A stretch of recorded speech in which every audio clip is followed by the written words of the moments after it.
for the bathtub drain had rusted shut with age. I wedge a finger between ring and washer, pry up the plug, and the great guttural clug and swirl begins. The wild, enthusiastic rush as one small body of water races for the ocean, days away, thrill rides, the pipe's dark turns, plumbed years ago, knocks post and stud and mouse nest made of chewed-up childhood quilts. Shutters pass worn electric wiring and plunges down to cellar, to the big mouth, clay-fired, gray water pipes, all the systems of this whole house banging their pots and pans to celebrate escape. That's how I'd like to go, out too, with whoosh and clang, and gravity's insistent pull as I tumble into other streams that pour off culverts, creeks, and mountainsides, all flowing toward the ocean, which might be home, or might be some symbolic stand-in for eternity, or might simply be the deep, unbounded, wide-open sea.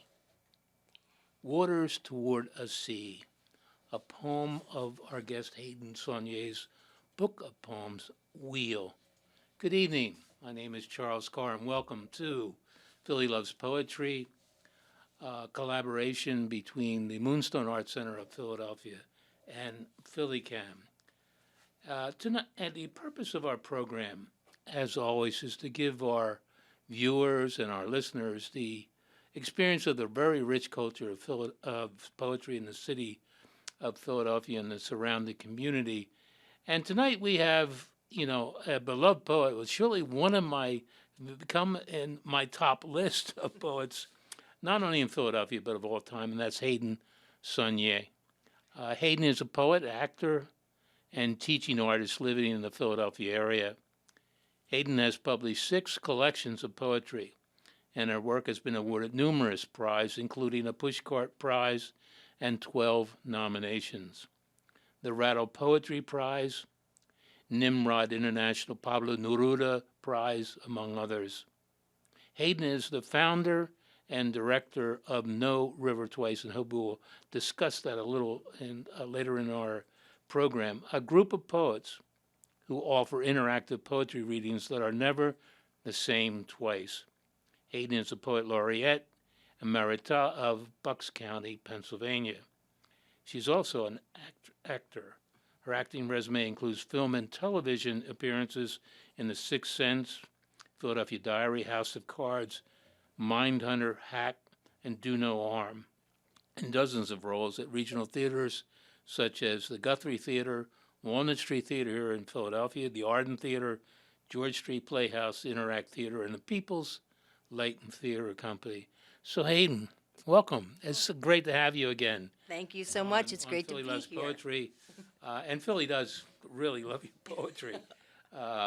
So I wanted to start our conversation off with just the marvelous, very, very simple title of your book, Wheel, and how, number one, how you came about, that specific title, and how, for you, that ties this collection together. Well, the collection kind of, my last book was a book that was called A Cartography of Home. So it was a lot about place in all its varieties and what we think of as home, whether it's small or large. And so after I finished that book, as sometimes happens, I had been thinking so much about place that, and I now live on a farm, that it was natural that the kind of the wheel of time and of turning and of the seasons that one encounters daily when you live that right on a farm was just apparent to me, and it just kept coming up and coming up. And I don't think I started with this as a title. I was trying to remember what my working title for this collection had been. But as I wrote and as I worked on things and as I kind of found that I was looking at circles and wheels all the time, it just became kind of obvious that this was the simplest way to go. Wow. And of course, you also frame the collection with 4 separate poems that appear in different sections of the book called Wheel. Right. And to speak to that, as I was preparing for this, program, I said, well, Charles, I think you've bumped into several famous poets that have done poets on the wheel or a wheel. Right. Of course, Yeats's. But you give this dedication in the beginning of the book to Emily Dickinson, and I learned that she has a number of her poems that insert that. Was that any way to? Number one, why did you select her as your? Well, that particular piece, which is simply the fine, unvarying axis that regulates the wheel, is about the mystery of what's turning the wheel. We don't know. We just know that it turns. And so I think that was just what I wanted to kind of contemplate or bring in. And she's amazing in her work. There's just, we could go on and on about Emily Dickinson, but just that idea that something's turning the wheel, and that's all we can say. I mean, something's turning it, and regardless of, and I think that's where this started from, because the first poem talks about there's a how to it, but not a why, and all of our questions about why don't really seem to matter. Mm-hmm. Mm-hmm. Could you read one of the wheel poems to kind of get us? Well, I will read this first one, which kind of started the beginning of it. So this is the first poem in the book. There is a how to it, but not a why. We know enough to know that much, not more. The way tree roots upturned are birds flown into sky, as if the point is to become what we are not. We know enough to know that much, not more. In early spring, our footsteps green the path, as if the point is to become ourselves, and then, in time, become an otherness in early spring. Our footsteps green the path we walk together through tall woods, which is an otherness we will become in time, while everything around us turns and turns. We walk together through tall woods in every season as one rolls into the next, while trees and birds around us turn and green the path we will become in time. The point is to become what we are not. Birds slowly sail through earth, tree roots learn sky. We know enough to know that much, not more. There is a how to it, but not a why. Wow. That's a glorious poem. Yeah, and later on, you don't have to read it, but you say in the last wheel, because we are time. Yeah. It just kept playing in my head. Right. And I think that's such a fabulous line. It sounds like so simple, but it's simple, but it's very complex if you want to reflect on that. Were you very purposeful in that, because we are time? Well, I think that was that was part of the discovery, and I mean that to me is why I write. That's why people engage in art or all these conversations, is because there's a discovery to be made. So that was the discovery to me, was in that last poem, trying to, I think at the time this was somewhat pandemic and later, trying to figure out all those questions of why and what and the passage of time and what on earth are we doing here. The fact is that it's the concept that it's continuing to turn and turn and turn, and the concept of time is really ours. Mm-hmm. And not that I understand that. I've tried to read the physics of it. It eludes me every time, because it's pretty complicated, and yet it's very simple. That,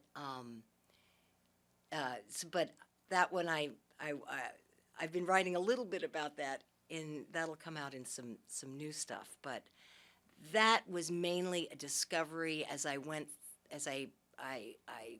through and ordered this book and began to see all the different kinds of concepts that I was thinking about. Repetition being one that we keep, and we are repetitions. We're just repetitions, of our DNA, and what shows up in the field every year is just another variation on the same thing. Mm-hmm. One thing that I don't know if anybody has said it to you. I hope this isn't too wacky, but No as such I read thing. this collection, and of course I've read all your books of poems, but in this one in particular, there's a sensation that we're not describing nature as much as nature is somehow speaking a certain language to us. Oh, absolutely. That's and not. that comes through in myself. I always think, oh, we are the masters of nature, and therefore we are the arbiters of how to describe it. But there's a feeling in this that no, I think you have the relationship wrong. Is it might be the other way around. Oh, right. Well, yeah, the idea that we think that nature isn't regarding us at all. Yeah. Absolutely not. And I mean, I think, and it's not that it's just that we're not that important human beings. We're just not, except we're doing a lot of damage. But aside from that, we're just not, lots of things have come and gone and come and gone. So absolutely, if that's a wacky thought, I'm wacky right there with you, because I do think that sense that we have dominion over anything is really a false idea. Yeah, and it reminds me, my wife, several years ago, made me and introduced me to read, it was called The Secret Life of Plants.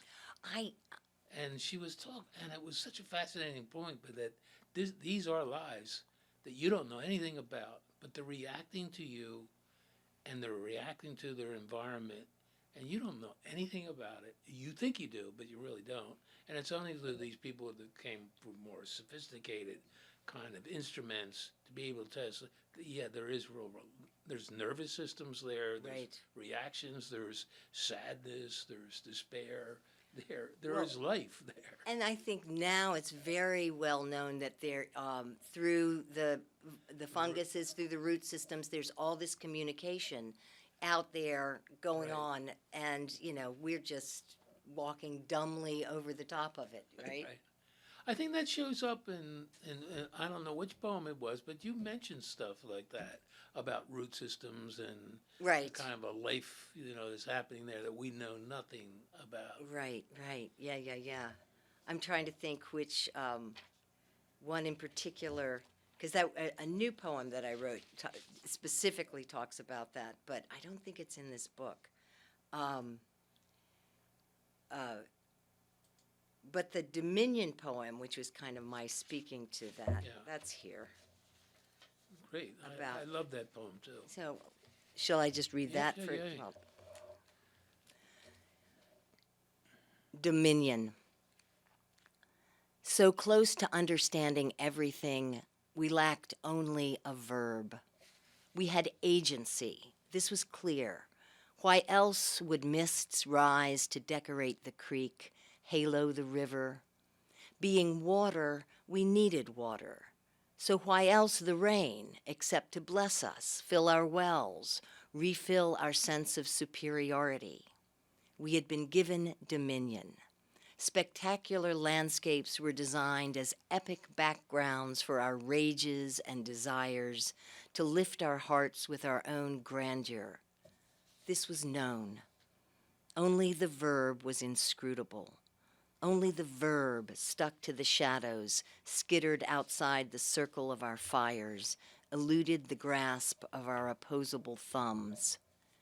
We had no idea what to do, how to prove our dominion, except by ruining the world, because that was our right. So we ruined it. Wow. And that's not my most upbeat. This one gets a book of poems, okay, and for me, it's always the question is, how did this collection? How did you make decisions about the collection? In other words, for me, does it come chronologically, saying, I've reached a certain threshold with a certain number of poems, and I've been, in my mind, I've been kind of building around this, or does it come and say, I think I've arrived at a point that this is all I want to do, and I want to put this, what I've done up to this point, into a collection, or you say, this is the idea that I can take this, and I can take that and make the collection. How does it work with you?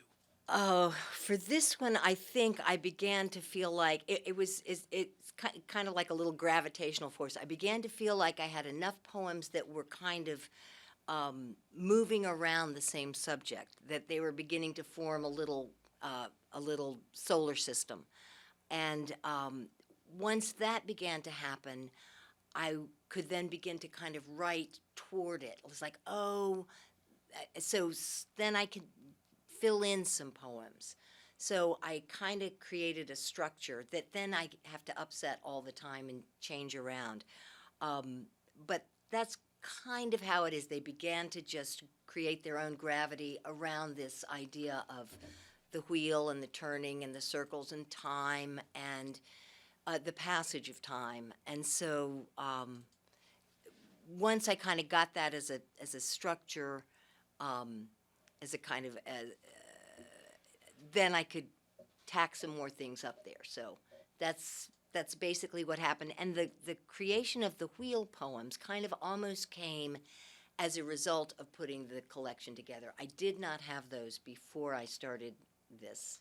Okay. But as I worked through the book, and it was actually as I worked through the book and I had these poems and was working with the publisher, this is Diane Lockwood at Terrapin Books. She said, I think you might look at this one poem because I think that's a wheel poem. And she was exactly right, but sometimes it takes someone else to, so that actually the second wheel poem that's about Shiva and and mowing the fields didn't start out as a wheel poem, but then I began to see that it was. And so, because at one point I only had 3 wheels, and we knew we needed 4 wheels to get to get the car going down the road. I love that. Otherwise, it was a tricycle. And I like that. so, Oh, wow. In a review that I read, and I think it was a review of Wheel, the reviewer referred to you as, quote unquote, an agrarian poet, right? And I said, well, of course. I mean, I'm pretty sure that Hayden comes from rural Virginia, and of course, I knew you lived on a farm. So I said, well, is that something she embraces, to call herself an agrarian? I haven't heard that, by the way. I haven't heard that, but I mean, and it's very interesting that I would say 4 of my favorite poets, and they're all local. One, unfortunately, passed away. Yourself, A.V. Christie, Natalie Anderson, Kathy Barham, and I'm forgetting. They all have roots like you in rural communities, and all 4 of you have certain things in common. Is the ability to really deal with detail and to deal with that in a kind of searing way. Myself, a guy who was raised in the city, I struggle with that a little. But the great part of it forces me to educate myself more about the natural world. Right. I grew up in a small town. I grew up in Charlottesville, Virginia, but we were always out in the country. We were always out in the countryside. We were always up in the mountains. So really, having moved to this farm in the last 10 years of my life is the first time I've actually lived on 40 acres. Okay.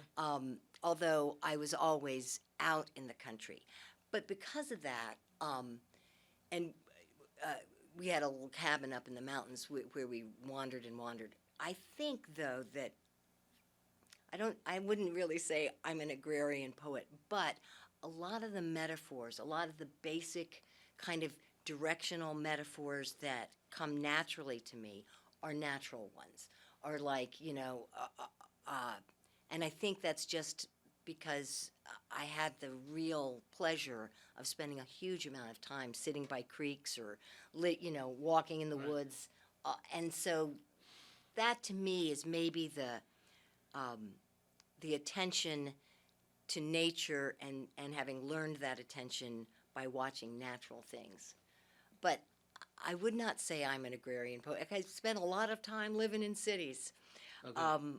which I love too. So, but I will say this is real. This is definitely a book that has a lot of that, a lot of nature, a lot of agrarian tendencies Yeah. in it. And something else I said, and it's not only in this collection, but every collection that I've read of yours, is this attention to detail, not too much, just seems to be just the right kind of balance.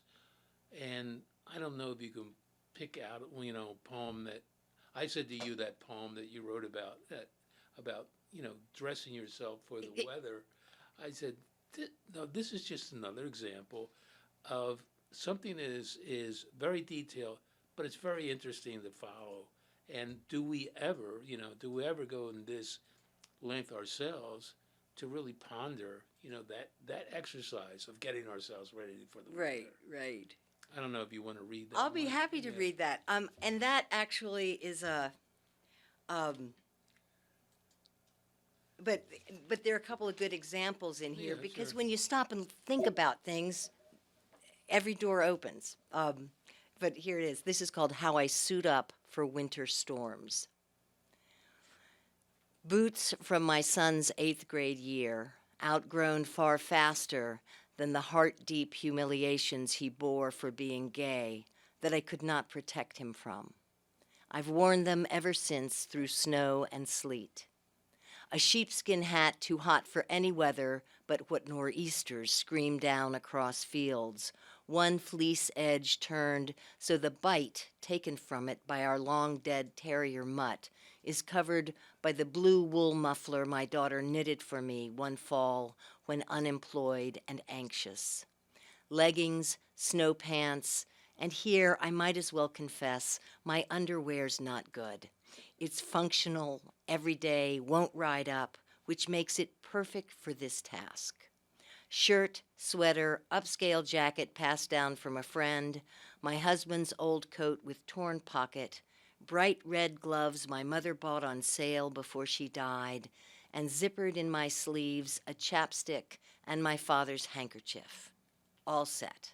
I'm suited up, armored, armed with shovel and salt to break and keep a path for any to come home.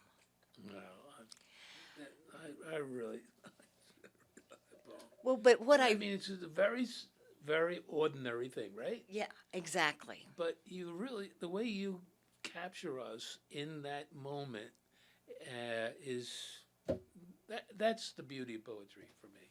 Well, and to me, the discovery in that was because, yes, we don't throw anything out. We have, you keep, especially if you're on a farm, you could just, everything gets ruined anyway. So, Right. um, but I began to realize, look, these are his boots, and this is her scarf, and so Right. it's as though I'm wrapping myself in my whole family. Right. And how can you not love that? So it was every single piece of, it just made me, it was a pleasure to begin to understand what I was armoring myself with. Mhm. So, Speaking of detail and kind of segueing to you, that other dimension of your your artistry is your life as an actor, right? And I don't know how or if how that kind of transitions or bleeds into you as an artist poet uh, in two ways. Of course, there is, the language and the dialogue, but there also is this, and I think I even discussed it in our last interview, was about settings. Right. How you set a poem. It's almost like you stage a poem. And I remember one poem. It's not in this collection. It was a poem probably in the cartography, Mm-hmm. and it was about you were driving along the road and you saw all this stuff. It was like I think a couch was left. Oh a yeah, chair, yeah. I said, the way you described the whole thing, I said, what Hayden is doing, she is setting and putting it on a stage for us as we're observers with her of what she's going to do with this stuff is just left on the road, and she's now made it like a little drama. Well, I think that's true of like looking out of train windows. I love to look into people's backyards and and think, who would I be if I lived there? That's kind of an acting Right. exercise. Or there's a sofa on the side of the road. What happened? Why did somebody put? And there was a period of time in which there seemed to be all kinds of furniture on the side of the road as I was So, yeah, I love those details. I love. I think I'm a narrative poet. If you'd have to Right. put me in, I want to tell the story. And that's, I think, I want to tell the story, whether it's just a little piece of the story, or it's a monologue, or it's kind of a big vista, or just an ordinary thing. And I think that all comes from my love of theater, which I just adore. But it's, cumbersome. It requires someone hiring you. You spend a lot of time unemployed. And this was a way in which I found that I could create my own little theater. You're exactly right. So I do like to kind of set the scene. You usually always know where you are. You're always in a specific place in one of my poems and looking at a specific thing. But that's where these little doors open and you go into these other worlds. So I love, I Could you share one that you think that represents that for you? I'm looking at this, I'm looking at a scene setting one. Let me see. Well, I'll go ahead and read. Well, how about this? I was going to say I'll read the second wheel, but here's the story their way. This is just set, the scene that's set, which is a walk and with a dog. The story their way. The only thing I have to say about this is that the dog's name is Cleo, who happens to be the muse of history. So, the story their way. Cleo, muse of history, walks with me morning and evening, her nose to the air, to the ground, through sweet corn and bean fields, through pastures and steep-sided woods packed with walnuts and cedar, as she follows the spiced, earthy, present tense only. Not me. I'm ragged with news of what's happened and what is to come. We crisscross the creek where she drinks as I deal out fat sycamore leaves to the current, watch them ride for the river, but mostly they snag up, spin slowly in eddies, and sink. We move on. Cleo doesn't waste time on the past.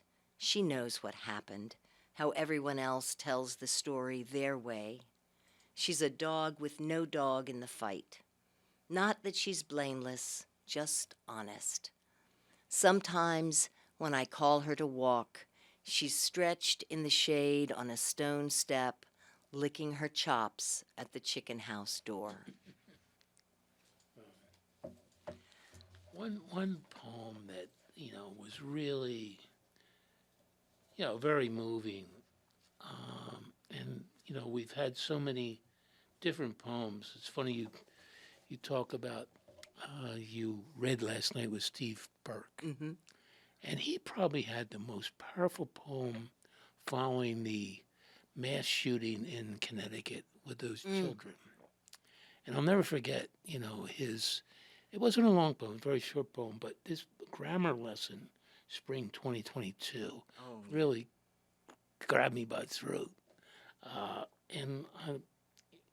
But but it also, once again, it's this setting thing. It's this, that where you locate us in this and how you use language so masterfully in this. Could you read that for us? I will, and what I will say is that the form of this poem came to me through that sense that we all kind of have every time this happens, every time this, yeah. It's awful to say over and over and over again, but it has been, is that what are we teaching our children? And so that idea of the way we teach, and of taking that idea of conjugating a verb. So I looked up the actual meaning of the word conjugation, and that was pretty much what led it here. And I don't use epigraphs that often, but this one is called Grammar Lesson, Spring 2022, and it has this epigraph. Conjugation is the variation of the form of a verb by which are identified the voice, mood, tense, number, and person. And boy, those words really land. Dead bodies lie in the road. Dead bodies are lying in the road. Dead bodies were lying in the road. Dead bodies lay in the road. Dead bodies have lain in the supermarket. Dead bodies have been lying in the supermarket. Dead bodies had lain in the supermarket. Dead bodies had been lying in the supermarket. Dead bodies will lie in the classroom. Dead bodies will have lain in the classroom. Dead bodies will have been lying in the classroom. Dead bodies will be lying in the classroom. Sentence review. Dead, adjective, bodies, noun, lie, verb, in, preposition, the, definite article, road, supermarket, classroom, noun. Extra credit. Select the dependent clause that contains unnecessary repetition. Hands bound behind backs, shot through the head, targeted for their color, unidentifiable except by DNA, again and again and again and again and again.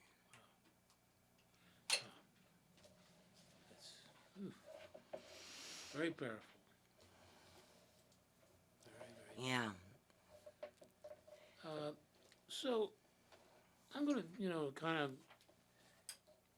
kind of turn it over to you. What poems you would like to read and discuss out of your collection, and then we can continue.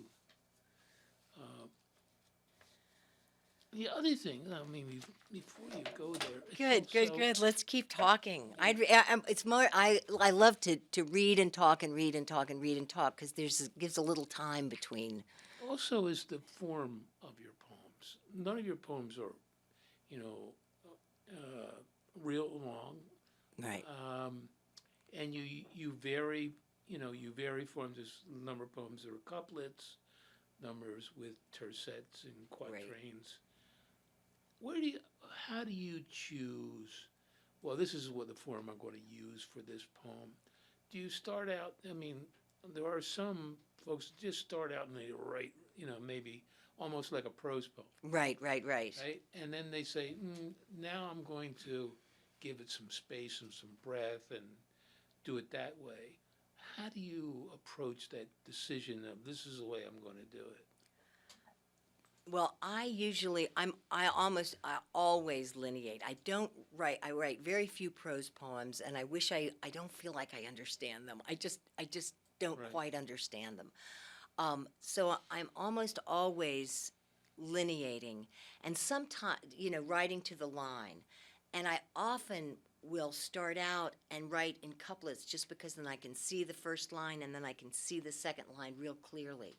Although some of them, some of the poems end up looking more like that. Sometimes the big block, unless the poem's really moving well, is a little overwhelming. So I want to give people a little bit of air and space in the poem. And so that's why I think I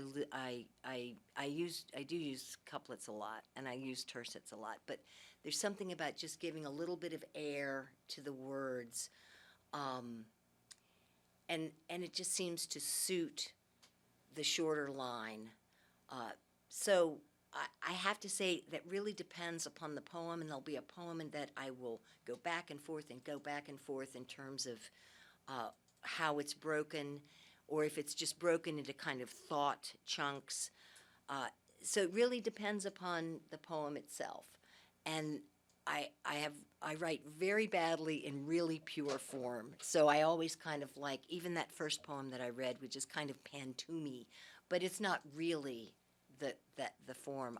I'll use as much as I can that's working for the poem, but then I don't try to fit it all into the puzzle.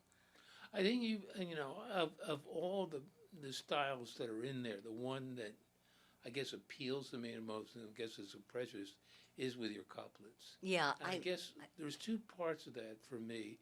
It's sound, and it gives you a little time to kind of digest it in a way before you move on. And I find not only in yours, but in poets that use that successfully, they got me. right, right. They got me only because it gives me that pause that I need, that kind of breath within myself. Because I try as I'm reading somebody's poem, is to stop and read a lot of stuff out loud to myself. Absolutely. And I think that's important for more people to do. It's one thing is just to read it silently. It's another when you hear your own voice and you can understand, I understand why that pause is there, or Right. understand where that emphasis comes from. So you're very successful, I think, in your selections of form, very definitely. Oh, thank you. Well, and I think you want to slow people down a little bit. I mean, they're short, but they can be very intense, but you want to try to slow people down. And I also do. When I'm writing, I'm always reading out loud. Out loud, out loud. I read to myself all the time. I mean, I speak it out loud. Do you want to pick up a poem that you want to read that Um, well, I'm gonna, since it's, I'm gonna read, actually, I read last night, and Natalie Anderson was there, and she told me how much she liked this poem, so I'll read it again, because it is in couplets, and it is kind of a poem in which something rather ordinary becomes not so ordinary, which I think is kind of what we hope for, is to to walk in and enter a place and see all the different possibilities. So this comes from the really quotidian going to the thrift store. okay? It's called Spell. It's on 39. But I do enjoy reading this. Unlikely find in a thrift store's back bin linen sheets that, when washed and fitted to my bed, felt so light I slept in them as though I had become a gauzy net of spun flax, woven to so delicate a mesh that the weight of every woe that had befallen me had somehow fallen through me, dropped away from me, magically, and none of it mattered. I tell you, this was fairy tale stuff. I had no ragged edges whip-stitched into worms, no scars, no patches, scorch marks, burns. I was part of everything apart from nothing. Yet, when I woke afraid. Now, what was I to do? Walk out into the world without my tragedies, without my griefs packed into the long, drawn-out shadow I'd dragged as ballast behind me valiantly for years? Well, no need to worry. Spells don't last. Their beauty's in their brevity. But sometimes I can summon this one back when sheets are freshly washed and smoothed across the bed. I close my eyes, lie lightly in the weave, and for a moment I become 1,000 sky blue blossoms floating in a field of flax, unthreshed, unbroken, and unspun.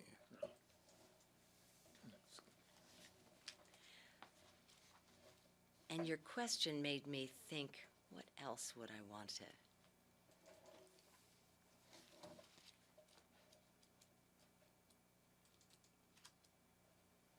read? Here's a total agrarian poem. Okay. Falling. It's early in the book on page 8.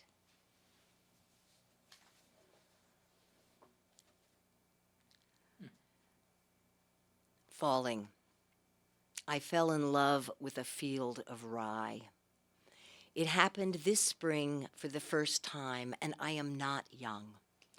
Let me tell you how this field was both a single being and a multitude. How it lay open to sky, wind, creature, sound. How it rippled and flowed, bent, bowed, lay down, arose, stood tall, grew taller, held its ground. It hummed and whispered. Sometimes it went completely still. I watched it build itself out of nothing but chemistry. In a few short weeks, each stalk forming leaflet, segment, grainhead, braid, fine hairs. As it grew, wild daisies bloomed inside the long, straight rows, each a separate question to do with love. The sun drove patterns through the furrows, weaving self and shadow into its warp and woof, and every single color would show, threading stems with teal, bronze, blue, black, azure, purple, silver, white. It held the whole world for a while. And even when the rye was cut down and lay flat on the earth to dry where it fell, the all of it radiated a gold and silver light. Still, it glowed. That was actually the working title. Now you've gotten me here to that was the working title of this book, The All of It. Wow. So they always change the working titles. No, we got to come up with something better than that. You mentioned or one poem I mentioned, As It Is, which is on page 21. Okay. Yeah.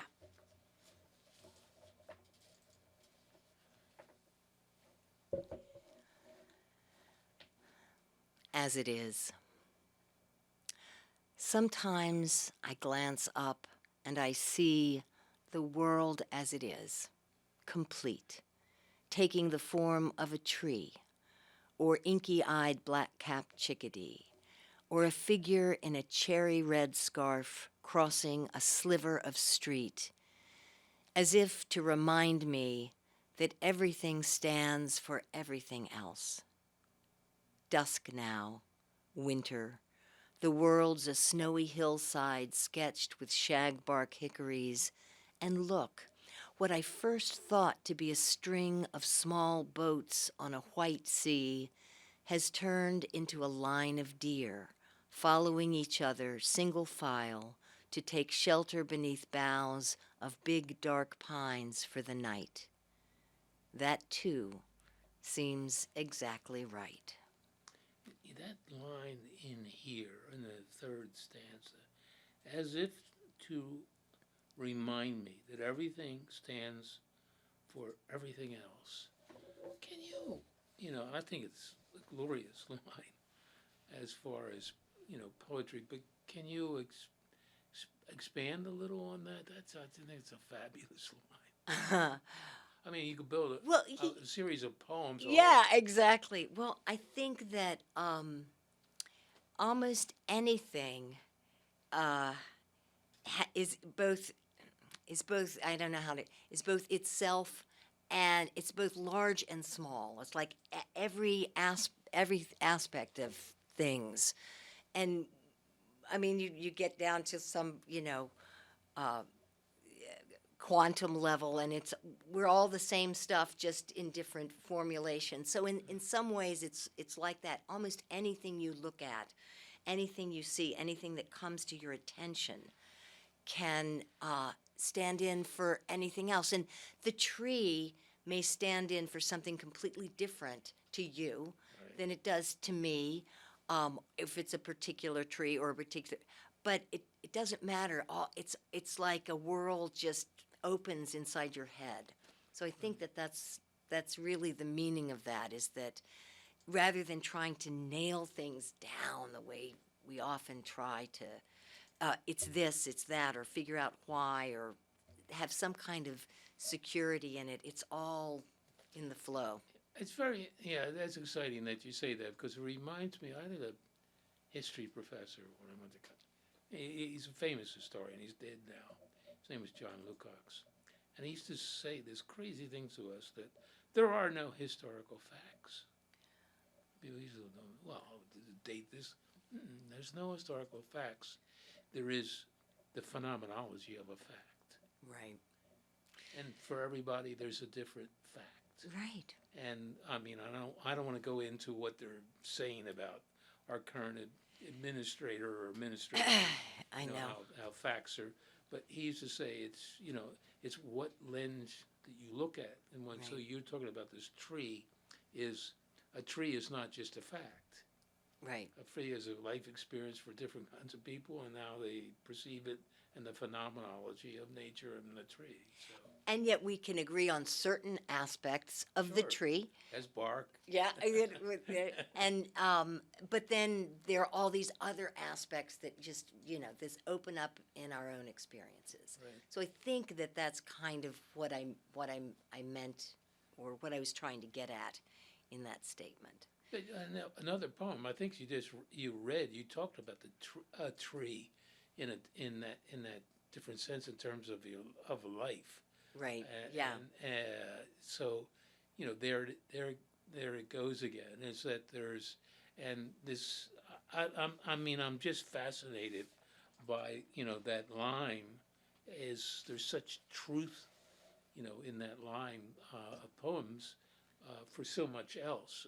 And Right. as I said, I think you could build a book of poems, or poems just from that, and to reflect on oneself. Well, take that line and apply it to your own reality as you move through each day. Exactly. I think you should do it. Yeah. Well, there's a number of things that you've written that have become inspirational. Oh, for good. poetry. Good. We mentioned in your bio about the series, the poetry series that you helped to create or created, which I actually participated in once You did? at Fergie's, and I found it, an extraordinary experience. Can you talk about, River Twice? Absolutely. And number one, where that, I know that comes from either a Greek philosopher. Oh, it's Heraclitus, who sounds Heraclitus, like a right. disease, but he said, or the way it's quoted, no one steps in the same river twice, because it's not the same river and they're not the same person. Simply because we're changing all the time, so you can go back to the river tomorrow and you're still different than you were yesterday. Right. So, because of that, this actually is really the confluence of performance and theater and poetry, because poetry readings can be dreary. They can be dreary. Sometimes. Yeah. Not all of, but I think, I would get frustrated sometimes and thinking, don't you have any sense of staging or any sense of, but I wanted a chance for the audience to kind of participate more in a poetry reading, because when you're an actor on stage, what's happening, you're having a communication all the time with the audience. even when you're pretending they're not there. You know when they're laughing. You know when they've gasped. And so, and the audience knows that you're hearing them. And it's kind of this wonderful interaction that happens between audience and actor in the telling of a story. And so, what we do in No River Twice is it's a group of poets, and they're always different each time, but we just move from one poem to the next, and we ask the audience to say, what did you like, Tell us actually, what in this, would you like to hear more about the black-capped chickadee, or what image appealed to you? And then the audience tells us, and someone else says, oh, I've got a poem that will be responsive to that. So we never know where we're going.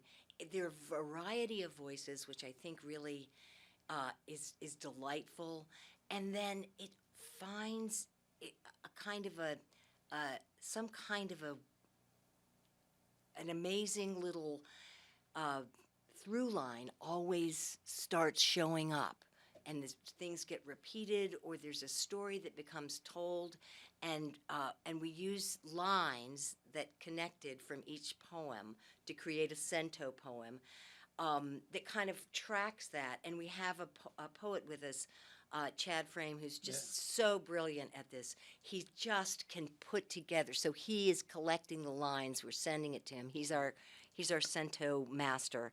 And as a result, at the end of the reading, which isn't very long, it's usually 20, 30 minutes, and then we put together the cento and read it back, and it becomes kind of the poem that the audience created with us.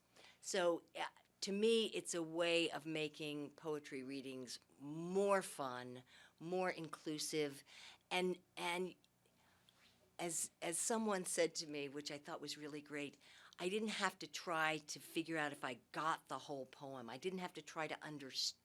I could just hear the language that I loved, or the idea that caught I just listened to what I liked, or what I responded to. Right. Yeah. Well, when I participated, I remember the two things that people would. Well, it was just like one word. One was the color pink. Right. So I had a poem called Pink Caviar, and it was about Perfect. It was about a show in the Louisiana Museum outside of Copenhagen that I went to, and I wrote a poem about it. So with that, and then it came to somebody. I asked something about garage.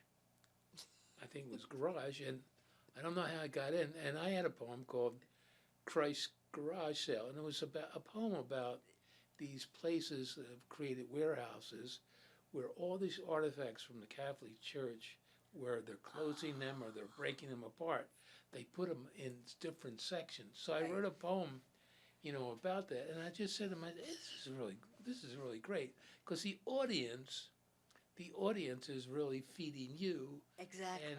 And the other thing is that after the four of us read, there was an opening. Yeah. And there was a guy that was in the audience that kind of caught something about the Christ garage sale, and he wanted to do something about garages or garage sale, and he did it like his own. He sat there and wrote it. He got up and he read it. It was a good little poem. I said, this is fascinating. This is really the inclusiveness. Yeah. But it's also what we were just talking about. These things, you can take the word garage and it'll go in 1,000 different directions. Right. The garage sale for Christ, Yeah. or all kinds of different things, and it's just an explosion that comes out of a word. Right. Well, can you kind of close us out, because we're getting close to an ending time, and could you read a poem or two, to kind of close things out? This has been a wonderful, wonderful conversation. Let's see, which experience for I our can. audience. Oh well, this is great. I've really enjoyed it. I'm trying to think if I should. How much time do we have? We have about 3 minutes. Okay. I will. maybe just, I'm tempted to read the last poem, but because they haven't gone through the others, I think I'll just end with actually another, it's what I learned picking blackberries at the farm dump. Another kind of poem. It's on page 72. Yeah, I got it. All right, and we'll see where we are there. What I learned picking blackberries at the farm dump. That a world filled with rusted tin cans and cobalt blue glass shards from old cold cream pots spins out buckets of fat beaded globes fed by thunder and sun, fed by hot summer downpours washing down gullies through thickets of thorn. That the thickets bear fruit atop great arching sprays on sharp-studded canes of the past. That canes terrify flesh.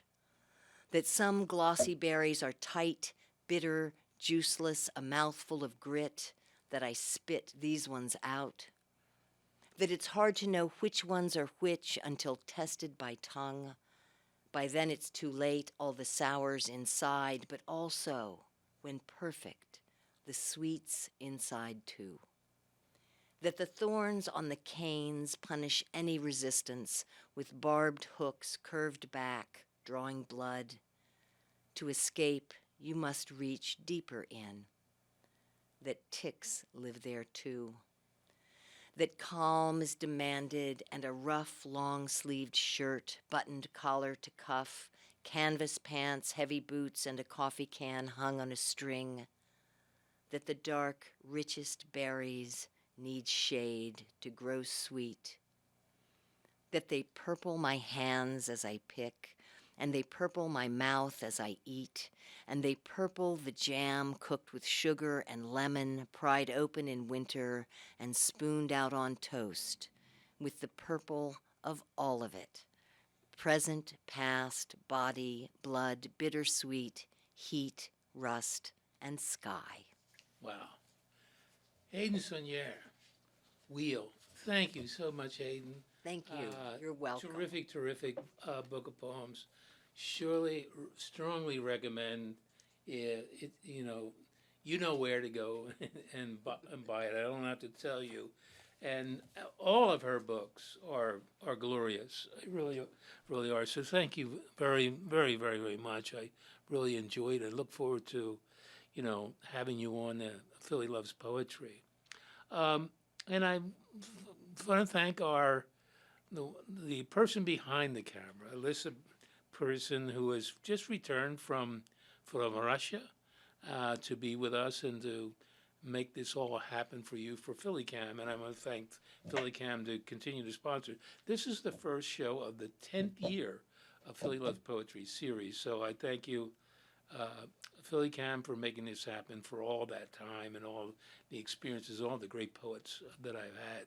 But it all comes down to, we don't have this program without the Moonstone Arts Center and without Larry Robbins' undying support for poetry in the city of Philadelphia. I just say this is that, and don't take it lightly, we need your support at Moonstone Arts Center. Larry sponsors over 100 poetry readings every year.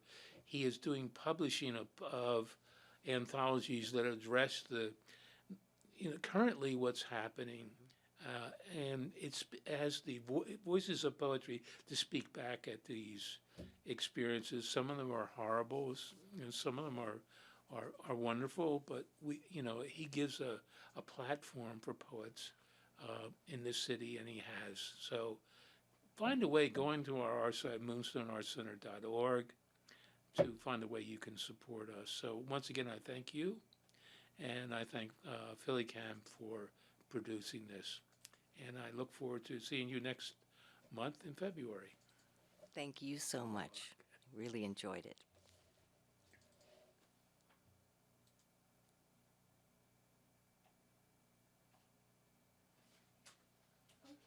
Okay, great. Thank you. Yay, thank you, Alyssa. That was awesome. Thank you. Sorry for one more. making sure that the connection is working. No worries. Well, thank you, Charles. Charles, you are a wonderful thank you. interviewer, as Thank you you. know.